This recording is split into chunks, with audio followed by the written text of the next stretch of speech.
I also think that Marvel is on this journey now of they're trying a bunch of other stuff, and I'm excited for them to see how all that goes, and it's hard to project. So good. Now, there are so many rumors still out there, fan theories. People want to see Iron Man come back. Could it ever happen?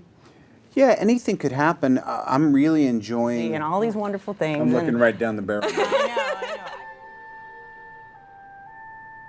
I love you 3,000.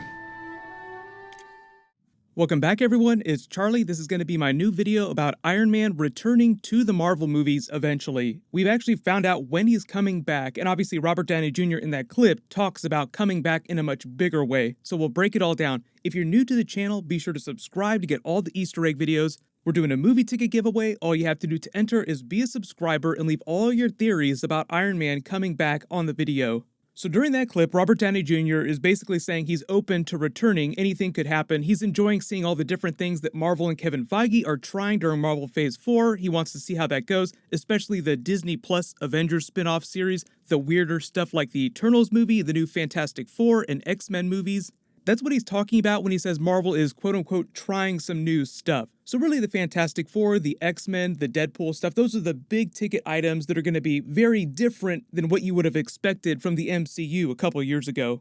I will talk about where I want to see him come back, but the really cool thing is we already found out that he really is coming back as Iron Man during Marvel Phase 4. He's already confirmed to be coming back for a new project. You may have also heard Kevin Feige talking about getting him to come back at various points during the history of the MCU when their big movie plans changed, because it wasn't always a done deal, for instance, that he was going to be in Captain America Civil War. So when they were coming up with the idea for Captain America Civil War, they were writing it as 2 or 3 different types of movies because they didn't know if they were going to get Spider-Man, and they didn't know if they were going to get Robert Downey Jr. as Iron Man. So the Russos and the writers, Marcus and McFeely, were just a couple doors down from Kevin Feige's offices inside the Marvel building, and he would run in every once in a while and say, "I think we got Robert Downey Jr. I think we're going to be able to use Iron Man as the backdoor villain." Then sometimes a couple days after that, he'd say, "I don't think we're going to be able to get Robert. It's not looking good. We might have to find somebody else to be the villain of this movie." So there have been a lot of times when Robert Downey Jr. has been on the fence about coming back. It all just depends on the right script, the right role, at the right time.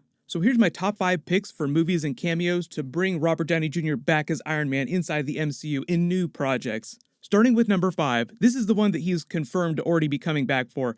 Iron Man has been confirmed to be coming back for the Avengers What If episodes during Marvel Phase 4. That's going to be airing in the next couple of years. Jeff Goldblum recently said that he had already recorded some voiceover scenes with Robert Downey Jr. as their characters. I know a lot of you are wondering which episode this is going to be. When would the Grand Master be interacting with Iron Man? They never met each other on screen before. It could be for the Thor Ragnarok What If episode, because why would the Grand Master appear during an alternate version of the events of the original Iron Man movies? Even during Iron Man 3, the Grand Master was nowhere near planet Earth.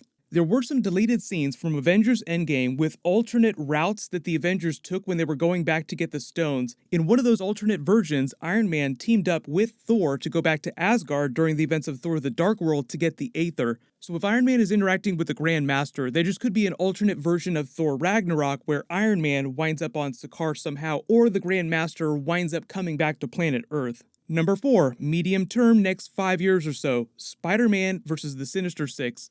Say Spider-Man finds an artificial intelligence backup of Iron Man's consciousness. You wouldn't need to bring him back alive for this, or even bring in an alternate reality version. Spider-Man just has some unsolvable problems in his fight against the MCU version of Norman Osborn and the rest of the Sinister Six.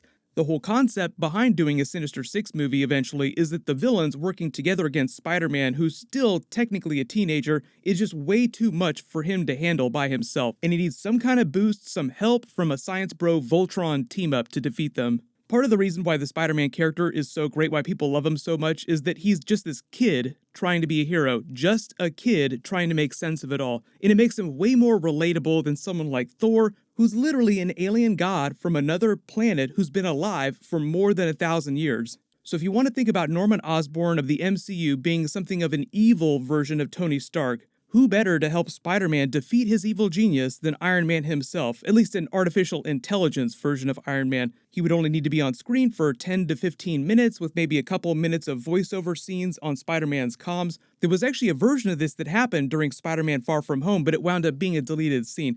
When Spider-Man first gets the Edith glasses on the bus, originally that was going to be Iron Man's voice, not Edith's voice, speaking to him, and it was going to be this message saying that he's passing the mantle. Here's these glasses. It was going to be a more special version of the I Love You 3000 moment from the end of Avengers Endgame, sort of him saying a final goodbye and also telling a couple wisecrack jokes, Tony Stark style. Even dead, I'm the hero. It was going to be a little more literal than that.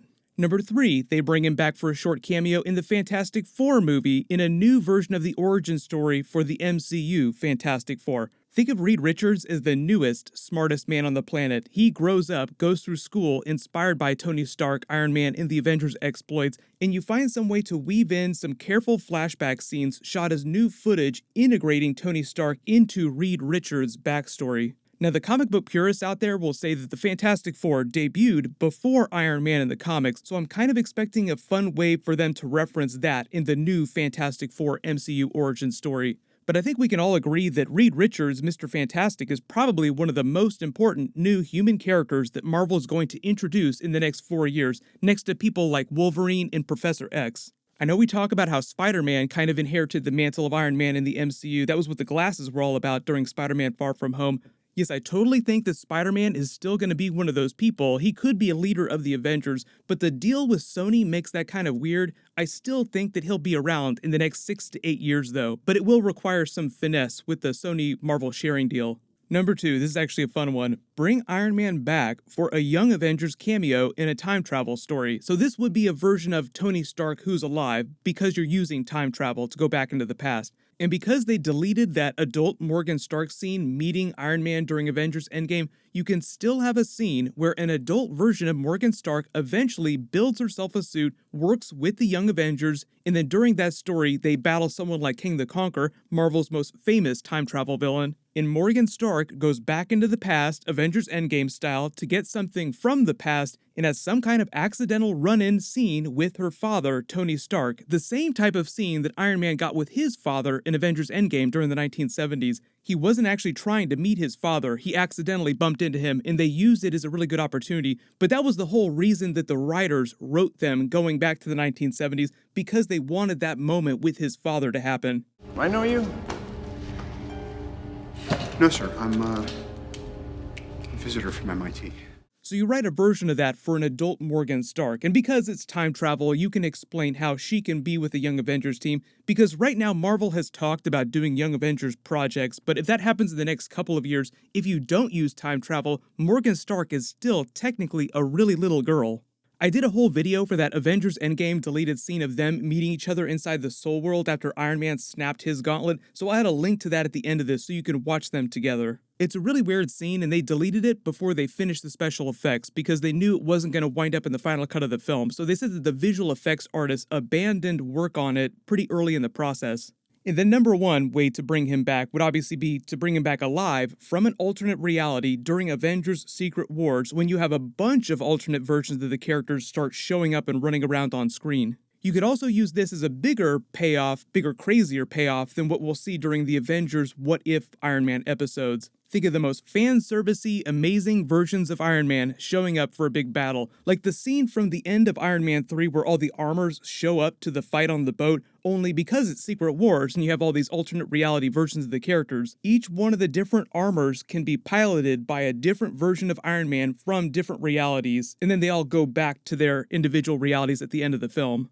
But everyone, here's my big question for you guys. Let me know in the comments, what movie or cameo do you want them to bring Iron Man back for, and how do you want him to come back? As an AI, time travel, or alternate reality?